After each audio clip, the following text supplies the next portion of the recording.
모압 평지에 있는 백성들의 발등에 떨어진 현실은 어떻게 가나안을 취할 것인가 였습니다. 그런데 지금 하나님은 그것은 크게 염려하지 말고 두려워하지 말라라고 이제 7장 앞장에서 말씀하고 있습니다. 7장 21절을 보면 그 이유를 이렇게 분명히 말합니다. 너는 그들을 두려워하지 말라. 너희 하나님이 여호와 곧 크고 두려운 하나님이 너희 중에 계십니다. 아멘. 무기를 의지하는 자에게는 전혀 근거가 없는 말입니다. 군사력을 의지하는 자에게는 위로가 되지 않는 말이죠. 이런 말들이. 그렇죠.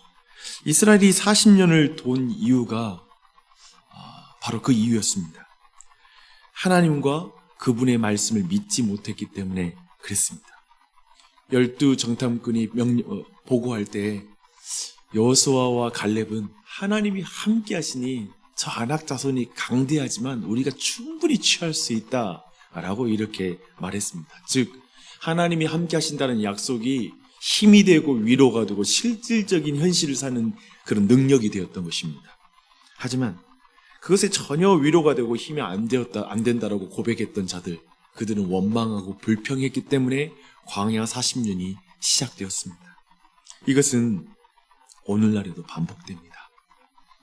하나님이 함께 하신다고 말씀하실 때 그것에서 위로가 안 됩니다. 대신 사람들은 원망하며 불평하며 말하죠. 하나님 그거 말고요. 이길 수 있는 힘을 달라고요. 돈을 달라고요. 그런 지위를 달라고요. 오늘날에도 동일해요. 그렇게 말해요. 하나님이 함께 하신다는 약속이 별로 위로가 안 돼요. 성령님이 여러분과 함께 하십니다. 이게 힘이 안 되는 거예요. 그런 동일한 것을 보여줍니다. 사람의 습관인 것 같습니다. 그런데도 오늘날에도 하나님은 우리에게 동일하게 말씀하십니다. 이 한날 우리를 살아갈 텐데요. 주님 말씀하세요. 두려워하지 말아라. 내가 너와 항상 함께하리라. 아멘. 이게 위로가 되시길 바랍니다. 사랑하는 여러분, 이 말씀은 대책 없는 말씀이 아니라 진짜 대책 있는 말씀이십니다. 하나님 함께 하실 것입니다. 이제 8장으로 보십시다. 8장은 닥친 현실을 넘어서 그 땅을 차지한 이후에 어떻게 할 것인지에 대해서 이제 말씀하시는 본문입니다. 하나님은 가나안 땅에서 이스라엘이 잘 살게 될 때에 하나님을 잊지 말라고 경고하고 있습니다. 특별히 광야의 40년을 꼭 기억하라고 말씀하고 있습니다. 그들이 왜 40년 동안 광야를 돌고 돌았는지, 그리고 광야에서 무엇을 배웠는지 그 중요한 걸 잊지 말라는 것입니다. 굉장히 긴 수업이에요. 40년짜리 수업 들어보셨습니까? 40년짜리 수업, 그리고 광야라는 장소에서 배운, 그 광야라는 학교에서 배운 그 수업의 내용 잊지 말라는 거예요. 아주 단순하게 그걸 요약합니다. 2절, 3절에서 아주 짧게 요약해요. 40년짜리 수업이니까 우리 잠깐 읽어볼게요. 이는 너를 낮추시며 너를 시험하사 내 마음이 어떠한지 그 명령을 지키는지 지키지 않는지 알려 하심이라. 너를 낮추시며 너를 줄이게 하시며 또 너도 알지 못하며 내 조상들도 알지 못하는 만나를 내게 먹이시는 것은 사람이 떡으로만 사는 것이 아니요 여호와의 입에서 나오는 모든 말씀으로 사는 줄을 내가 알게 하려 하심이라. 아멘. 이게 40년짜리 수업의 요약입니다. 그 시간에 뭘 배웠는지 핵심입니다. 40년 동안 무엇을 배운 것입니까? 하나님을 왕으로 인정하는 법을 배운 것입니다.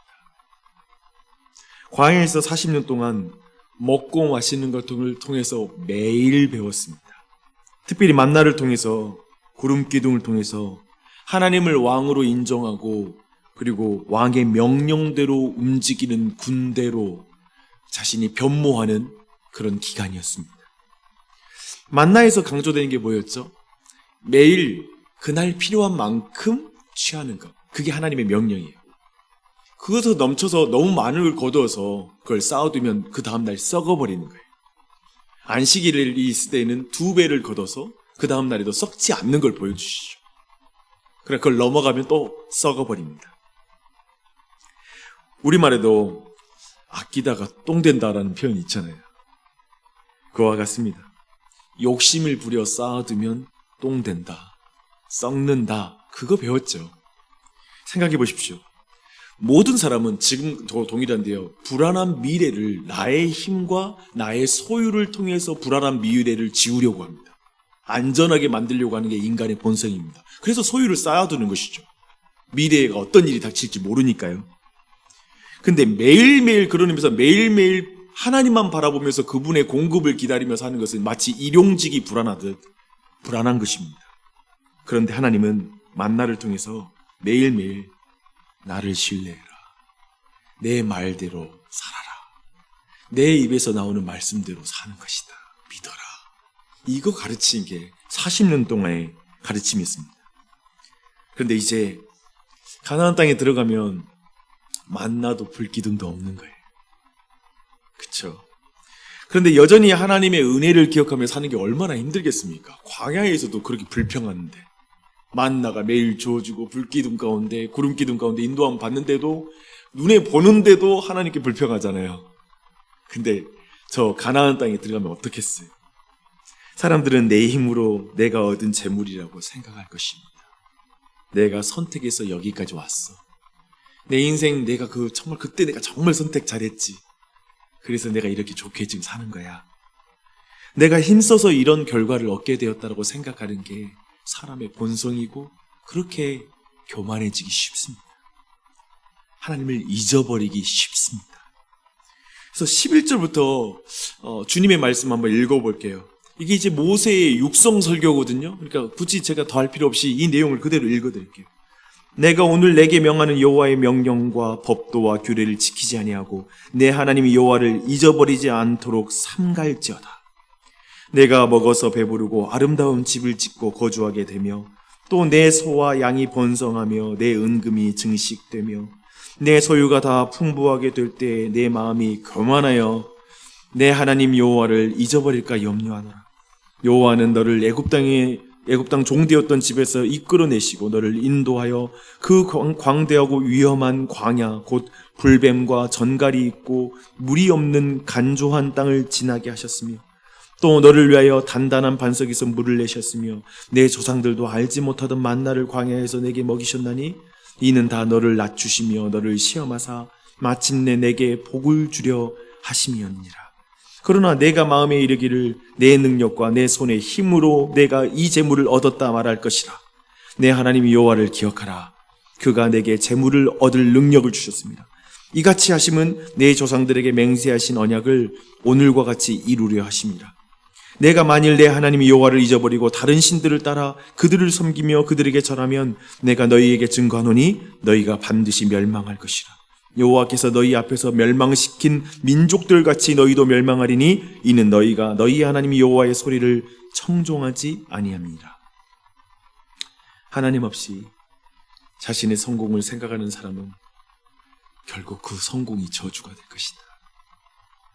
사실 그 성공은 아무것도 아니다 라는 말씀을 하십니다. 이 8장에서 하나님의 음성을 좀 들었으면 좋겠습니다. 8장은 개구리 올챙이적을 생각하지 못한다 라는 그 속담을 연상시킵니다. 세상 사람들은, 심지어 세상 사람들도 누군가가 어려웠던 때의 일을 생각하지 않고 자신이 잘난 듯 뽐내는 것을 보면 참 못마땅스럽게 생각하죠. 참 어리석다라고 생각합니다. 사실 세상 사람들 중에서 잘 보면요, 성공하고 나서 다 교만해지는 건 아니더라고요. 자기 어려웠던 시절 생각하면서 어려운 사람을 돕는 사람들 많이 있습니다. 그런데 사실 이스라엘 백성은 광야에서 이 배웠던 이 중요한 사실을 잊어버리고 나중에 교만해지고 하나님 말씀을 청종하지 않습니다. 그리고 오늘날 우리는 어떤가요? 제가 보니 그래요. 분명히 우리 부모님들보다 좋은 환경에 우리가 살고 있는 것일 수 있습니다. 대부분 그럴 거예요. 어쩌면 우리는 예전에 자동차 2대씩 우리 가족이 끌고 다닐 거 생각하지 못했죠. 모든 조건은 더 좋을 거예요. 분명히 우리는 또 좋은 환경 속에 살고 있을 거예요. 어떤가요? 광야의 시절을 잊지 않고 가나안에서 하나님의 목적대로 하나님의 말씀 듣고 청종할 수 있는 삶은 어떻게 가능할까요? 끊임없이 막 광야의 시절을 생각하면서 추억하는 것으로 우리 마음이 지켜질까요? 8장에서 우리는 어떻게 하면 우리의 삶의 그 상황이 변경되어도 이걸 지킬 수 있는지를 우리가 그 단서를 얻게 됩니다. 여러분, 인생의 목적을 분명히 하십시오. 이것입니다. 인생의 목적. 은과 금으로 먹고 사는 것이 신자의 목적이 아니라 하나님의 말씀으로 먹고 사는 것이 인생의 목적입니다. 이걸 놓치지 마십시오. 이것이 삶의 목적이 되어야 됩니다. 그래서 우리의 인생의 목적이 좀 더 좋은 환경을 만드는 것이 목적이 아니라 우리의 인생의 목적이 하나님의 음성을 듣고 주님을 따라가는 것이 되는 것이 중요하다는 말씀입니다. 그저 우리의 환경을 좋게 만드는 것이 인생의 목적이라면 필경 상황이 좋아지면 하나님 잊어버립니다. 그렇잖아요. 환경 좋게 만드는 일을 위해서 기도하고 막 힘들 때 막 하나님 찾고 잘 보십시오. 참 그 힘들 때 열심히 하나님 찾던 사람이 나중에 급격하게 타락하는 모습을 우리가 보게 되고 사실 한국교회 역사는 전체적으로 큰 그림에서 그걸 보여줘요. 70년대 한국교회 힘들 때 한국 사회 힘들 때 그렇게 기도하고 열심히 했던 교회의 모습이 예를 들면 굉장히 부유해진 지금 한국교회의 타락을 말하잖아요. 어떤 면에서는 전체 큰 그림에서 개개인이 아니라 큰 그림에서 그냥 힘든 환경 속에 하나님께 도와주세요 외치면서 그 부유한 환경을 경험한 거예요. 그때 굉장히 교만해지고 깊이 타락하고 만 거예요.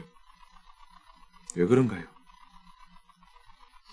하나님의 말씀을 듣고 청종하는 것, 그게 목적이 아니라 환경을 좋게 만드는 것이 목적이다 보니까 하나님을 동원한 것은 아닐까요? 기복적으로 그냥 자기의 어떤 물질주의적으로 하나님을 동원하여서 내 인생에 동원하여 또 기도라는 것이 그런 식으로 사용된 것은 아닐까요? 그러니 환경 좋아지니까 더 이상 기도하지 않고 말씀 보지 않는 거예요. 그러니까 결국 뭘 느끼냐면 환경이 나빠져야 기도하는 거예요. 그러니 하나님과 가까이 만나자니 늘 두려워요.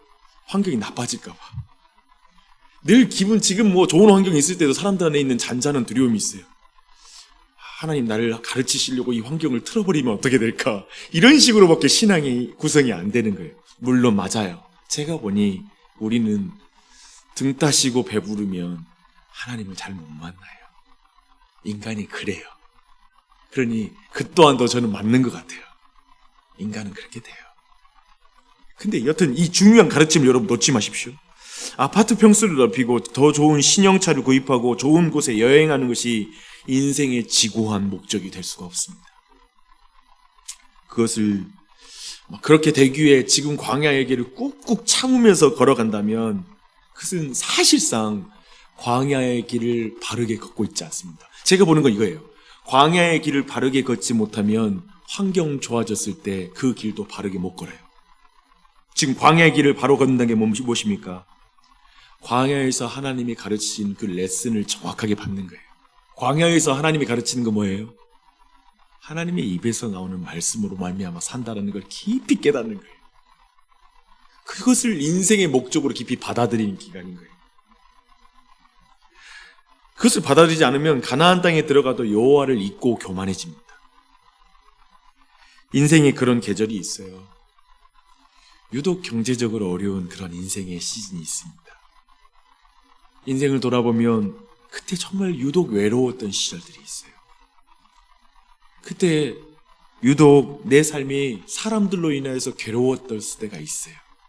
우리 인생은 계절마다 그 얼굴의 모양을 달리한 광야를 경험하게 됩니다.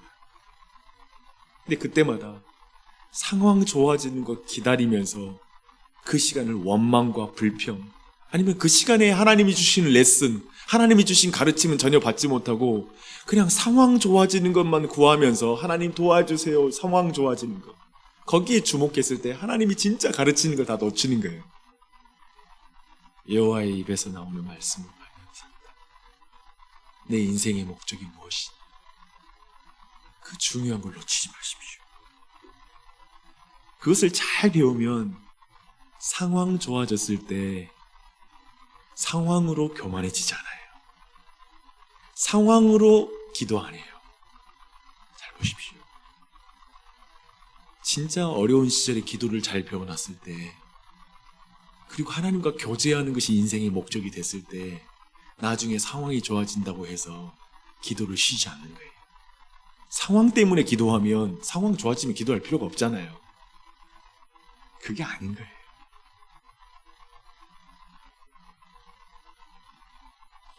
상황 좋아졌을 때 알아요. 이 모든 게 하나님으로부터 왔습니다. 하나님, 내 지혜로 이렇게 온 게 아니에요 라고 깊이 고백해요. 나중에 상황 좋아지면 하나하나의 과정이 하나님 은혜 아니고 안 된다는 사실까지 다 이해가 돼요. 그래서 교만해지지 않는 거예요. 겸손해진다는 건 내가 했는데 교만해지면 하나님이 벌 내릴 것 같으니까 꾹꾹 눌러야지, 막 하나님이 했다고 일부러 하나님이 하셨어요 이런 식으로 구성되지 않아요. 이해되시죠? 아는 거예요. 이게 내 힘으로 된 게 아니야. 광야를 정확하게 걷는 사람들은 그렇게 되는 거예요. 나중에 상황이 좋아져도.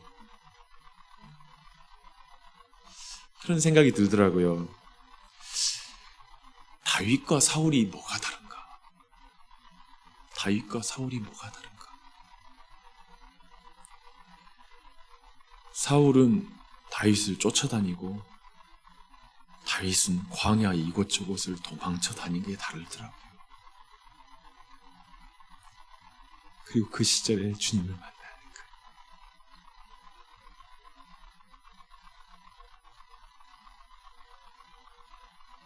다 인생 저마다 광야가 있어요. 거기서 하나님 만나십시오. 우리 인생 불길 속으로 들어오신 하나님, 그분을 만나십시오. 순종이 제사보다 나아요. 여호와의 말씀을 청종하는 것이 내가 돈 잘 벌어가지고 교회 헌금 많이 하는 것보다 더 중요해. 별거 없어요. 젊은 나이에 제가 이런 말해서 죄송해요. 별거 없다. 저도 목회도 그렇게 생각하고 다 그래요. 내가 대단한 성공을 한들 그게 뭐예요? 내가 오늘 하나님의 말씀을 청종하지 않으면 아무것도 아니에요. 아무것도 아니에요.